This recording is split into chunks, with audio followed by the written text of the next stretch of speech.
Okay. Good morning, folks. This is Paul from the Man Cave first season. So we're gonna do a preview on unique toys that we have. Okay. As you can see, this is it's a man cave in the making. So please observe all the toys we have.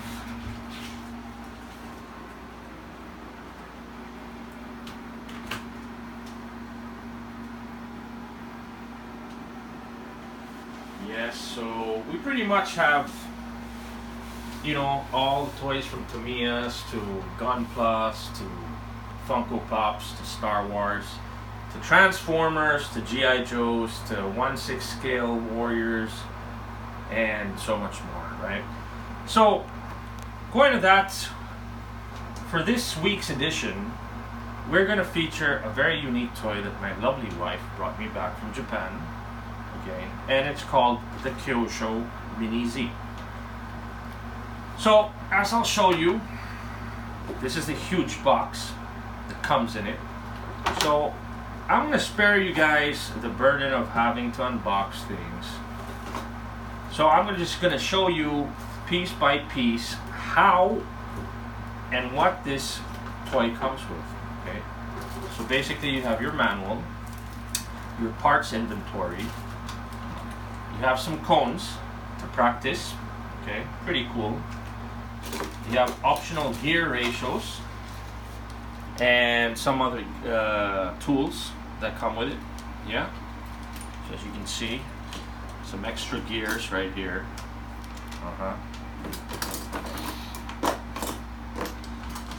And this is actually the box.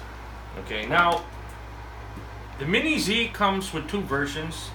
The unassembled version and the assembled version, which is this one I'm holding. Okay, as you can see, give it to the Japanese to have very detailed boxing and packaging. Fantastic as always. So let's get straight to the point. So what I have here is the Kyosho Mini Z Skyline V-Tune version. Okay, so this is actually a drift version of one of the Mini Zs. The unique thing about the Mini Z is you can choose options for drifting or for high-speed racing. Okay, and this one is specifically for drifting. As you can see, the wheels are hard plastic. Okay, but it doesn't limit itself to its functionality. If you do want to change or modify, you can modify suspension. It comes with its own suspension. So you can have stiff suspensions or you can have softer suspension depending on what your specs for racing is, whether it's drifting or for high-speed racing, right? Anyway, next up is basically you have a couple of built-in tools here which will accommodate your needs. You have a built-in wrench as well, which can help you take out the wheels, change the wheels if you have any other new optional wheels with the rubber tires, and if you want to use it for high speed. Okay, but if you're using for drifting, I highly recommend it to be used indoors. All right, so here's a picture of the tool that's used to change the wheels. Well, you know, it's quite simple, really. Just stick it in, turn it out, you can pick out the wheels, change the wheels. All right, so let's go inside the car. So before we open this baby up, I want you to pay attention to the details that Kyosho has made in this really 1:24 scale, pretty much the same size as a Tamiya Mini 4-wheel drive. As you can see the difference, right? With proper modification, you can probably use the body of a Mini Z over Tamiya. Yeah, so almost the same ratio and size. Yeah, except if you look at the Tamiya cars, they're more of a cartoony look than that of the Kyosho, which really shows the detail. Paying attention to the detail, even the lights, as you can see. Yeah, headlights. You got the GTR logo over there, and the emblem, which is very, very, very specific and accurate to the real one. Trust it for me, I have one. So check it out, a big GTR fan here. If you compare again to an actual scale model of the Skyline Gtr, you'll be surprised to see that it's almost very specific. This scale model I'm holding is an Auto Art die-cast model, and if you look at the Kyosho one, it's actually fantastically painted. Yes. And the unique thing about this Mini Z is the paint scheme. It's a special metallic green color, which at night becomes silver based on the shade and lighting of the time of day. So it's actually very, very, very, very, very intricate when it comes to detail. All right, so how do we get started with this Mini Z? As you can see, it's quite simple. The body is pretty much very flexible. Open it this way, pull up the side, drop it, and there you go.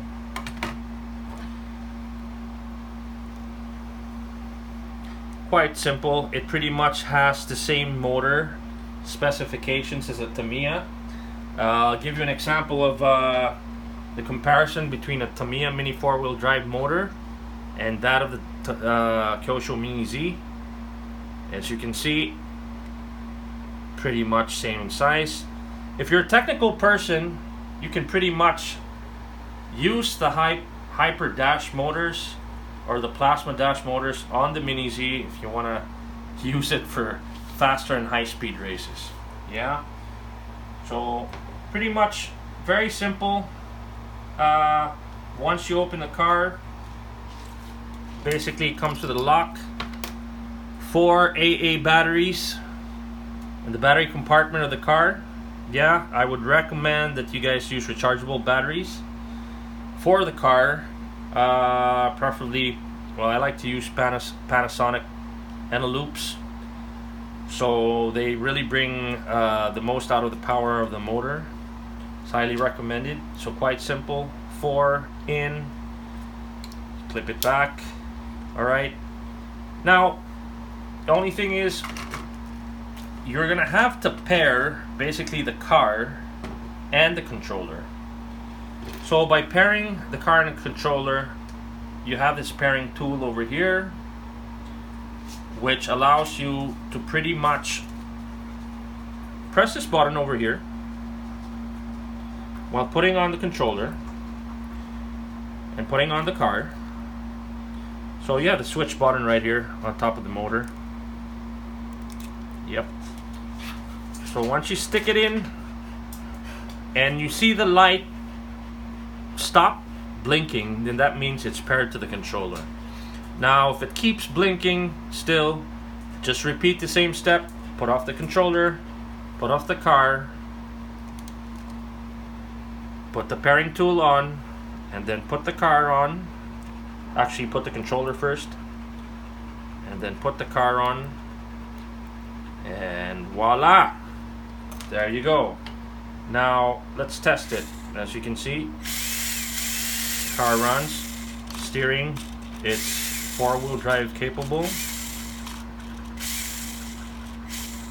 Okay, so now you're ready to rock and roll. So let's put it back. Slide this in right here in the front. Stretch out the body a bit, let it slide in, and you're ready to rock and roll. Now, I got a little space here, the man cave, to show you the drifting techniques.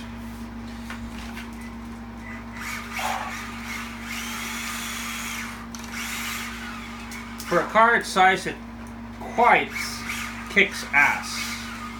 So you can imagine having modified this car with a hyper dash motor, a Tamiya 4-wheel drive or plasma motor. You can increase speed. Again, the reason this does this is designed for drifting. Yeah.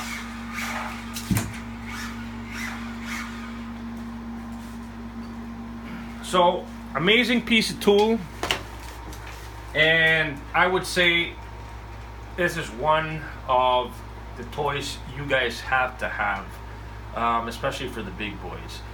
I mean, it's fantastic when it comes to the detail. The mere fact that you have a scale model as the size of a Tamiya Mini 4-wheel drive that is fully remote control capable with steering and 4-wheel drive full suspension, okay, as you see.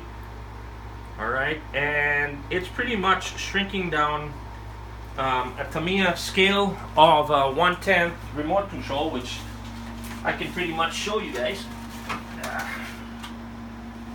So if you see the comparison, this is a Tamiya 1/10 scale RC compared to the Mini. So there you have two Skylines here. One is a 1/10 model, and one is a 1/24. Okay, difference with controls. I'd love to show you the difference. This is the difference of a remote control for a 1/10 RC model and that of a Kyosho Mini 4-wheel drive. As you can see, the size difference isn't really that much. The controller itself has a really nice rubber wheel steering, throttle trim, steering trim. It's actually very simple. A rubber grip that you see, it's got the Kyosho logo there with its authentication, and the folding antenna. So I hope you guys enjoyed this episode of the Man Cave with yours truly, Paul. Check out the next edition when we feature the next toy in the Man Cave for all you men out there who got hearts of kids like me, and pretty much toys for the big boys. Alright, thanks a lot, and enjoy the rest of the day. Peace.